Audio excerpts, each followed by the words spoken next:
Okay, welcome to JSO. Today we're here in Zone 1 to tackle one of the newest towers here. And that tower is Tower of Zero Disturbance. Right over here.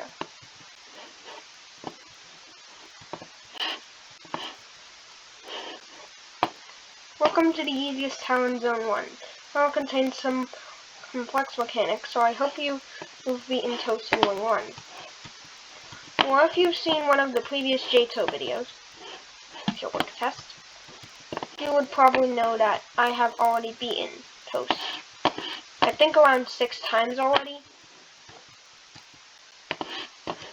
And maybe even more. I remember it being 6 times for the tower. Oh. Okay, these platforms fall as they are indicated. This tower contains a lot of indication. And it's, well, the easiest tower.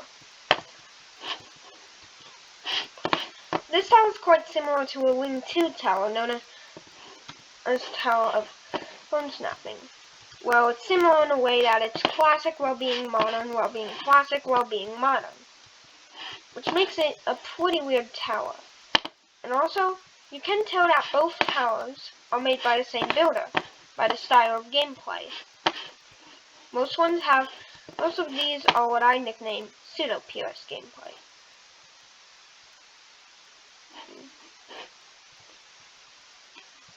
So, this button and then this button, going button.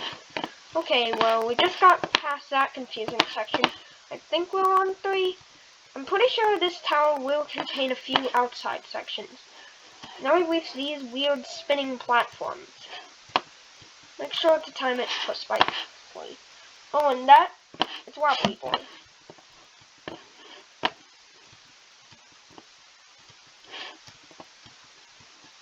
This tower will have some severe lag spikes, so be prepared if you're playing this for your first time.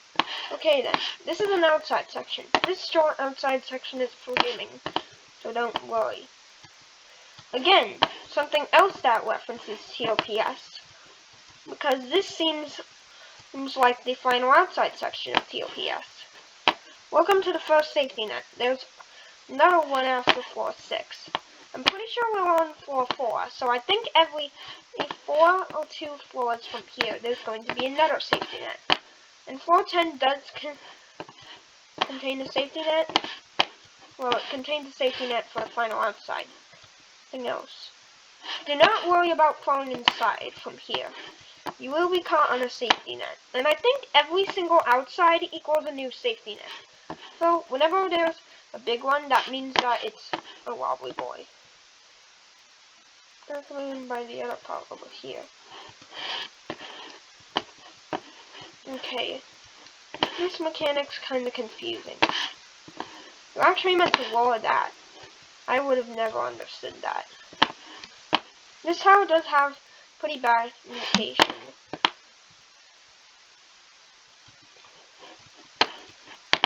With its gimmicks. So I'd recommend watching this guide. Which, if you're watching this video, you probably are watching it. Continuing on, I'm pretty sure this is floor 5, so we're halfway there. These dark circle pads increase your jump power when you're in contact with them.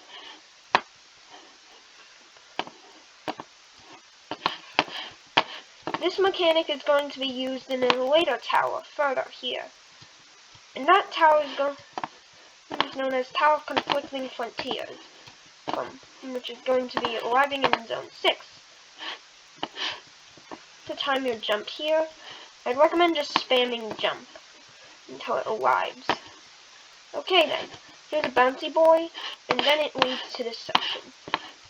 Okay, I'm pretty sure this may be floor 5, so I might have been mistaken if that previous floor was floor 5.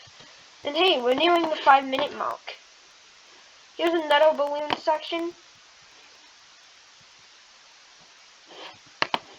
Well, you can jump, and I'd recommend not hitting some items because you will be low on health. This tower seems to have quite a lot of kill bricks. Please avoid them. when possible.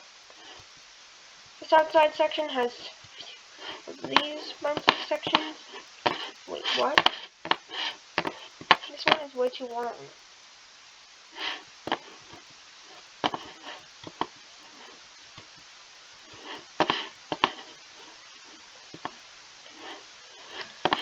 I don't really understand how I'm meant to do this.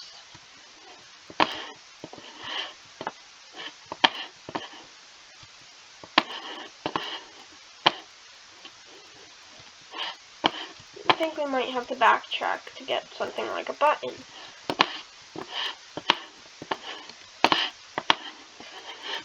I don't really know how I'm meant to do this. Or are we meant to swing this platform far enough to reach that? Or the bouncers. This again, and means that the tower has pretty bad con these jumps. Or do we have to actually try and do the walk line?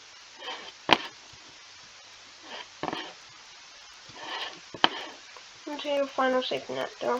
4 more floors to go. Okay, well, I wouldn't recommend doing that jump, because I don't know how you're meant to do that jump.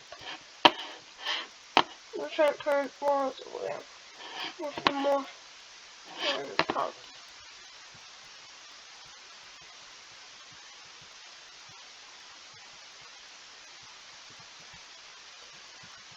Understand how this works. You have this little morpho that sticks out, and it can collide with that. Have to make sure you avoid that. Okay, this is beat blocks. Whenever you see a block like this, it's a beat block. Also, this tower is a third revamp for... There's the third revamp. And a revamp chain. Remember, those platforms are wobbly ones. Here, you traverse around it, and I almost fell there. Here, the spinny. Here. Turns like these may seem dangerous, but blocked by walls. Note that you can phase through green walls, however. You're protected from these turns when they pass through that green wall.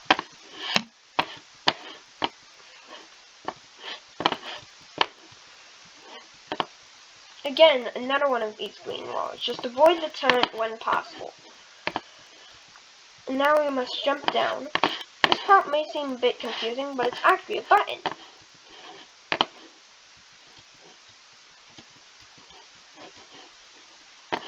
This tower will teach you a bit gameplay with reading. Up makes this go up, and down makes it go down. This isn't really necessary because you can jump over those. But it's a nice little touch. This section, there's a lot of turns, meaning you have to go fast. Ready for the final 2 floors? Yes. If you got in here, it's going to be pretty rough from here. But luckily, from here there will be more safety nets due to the difficulty spiking. I think, at least. This is a wobbly boy.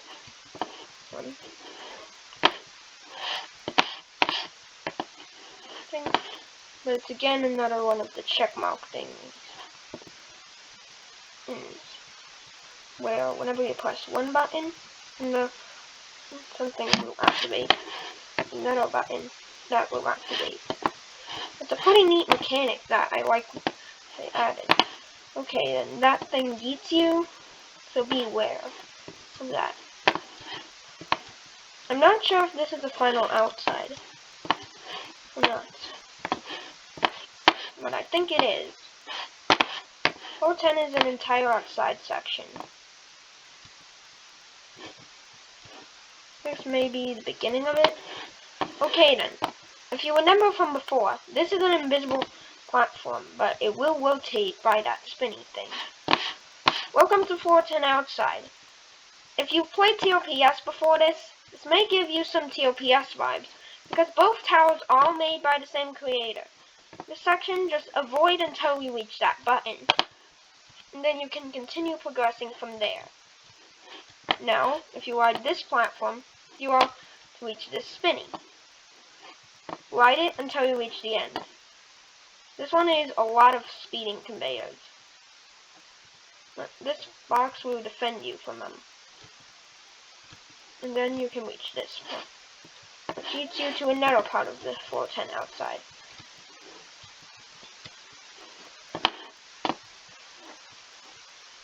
This is just a basic balloon ride, which is slanted platform. This is slanted at a low degree, so it wouldn't be too much of an issue. Also, I'm experiencing a severe lag spike. Again, here's this morpho mechanic from a few floors ago.